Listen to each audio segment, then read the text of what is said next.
3 alasan dakwah perlu ramah oleh Haidar Bagir.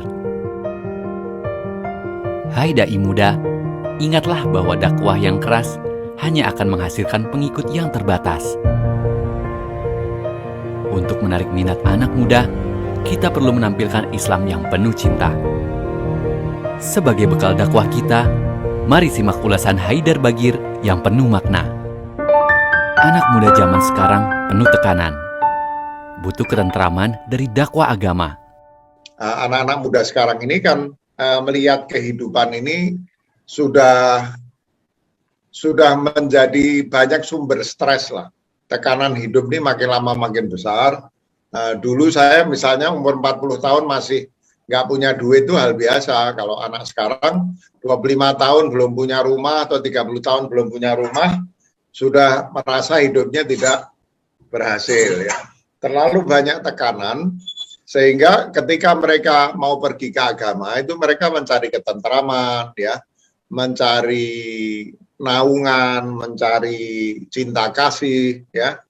Tiba-tiba nanti ketemu banyak orang waktu sholat Jumat atau di acara berbagai acara, agama pun digambarkan sangat keras. Jadi menambah tekanan untuk mereka. Dakwah berwarna hukum dan legal mendominasi.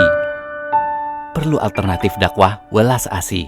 Jika agama itu digambarkan sebagai lebih banyak berwarna hukum legal ya, kemudian hukum itu memang diperlukan terkait dengan keadilan ya, tapi jika penekanannya hanya pada keadilan, maka hukum itu agama itu akan terdengar sebagai sesuatu yang keras gitu ya, sesuatu yang keras. Ini wajib, ini haram, ini perbuatan baik, ini perbuatan buruk. Nah ini yang kadang-kadang dilupakan. Selalu kalau kita bicara, oh Allah SWT itu Rahman Rahim. Iya, tapi Allah juga Jabar, itu intiqam. Betul. Tidak salah itu. Yang orang lupa bahwa Allah SWT mengatakan, rahmati wasi'at kulla syai'. Ya, kasih sayangku meliputi semuanya. Sabaqat rahmati ghadabi. Ya. Allah dan Rasul-Nya mendahulukan ramah. Maka, dakwah juga perlu cinta dan ramah. Tapi kita berusaha melihat ajaran agama Islam secara lebih proporsional. Bahwa ada unsur ajaran hukum yang bersifat hukum, itu yang biasa disebut sebagai law-oriented Islam, atau nomos-oriented Islam, Islam berorientasi hukum. Ada juga yang disebut sebagai love-oriented Islam, atau eros-oriented Islam, Islam yang berorientasi cinta. Nah, tapi kita nggak bisa berhenti hanya bicara proporsional saja.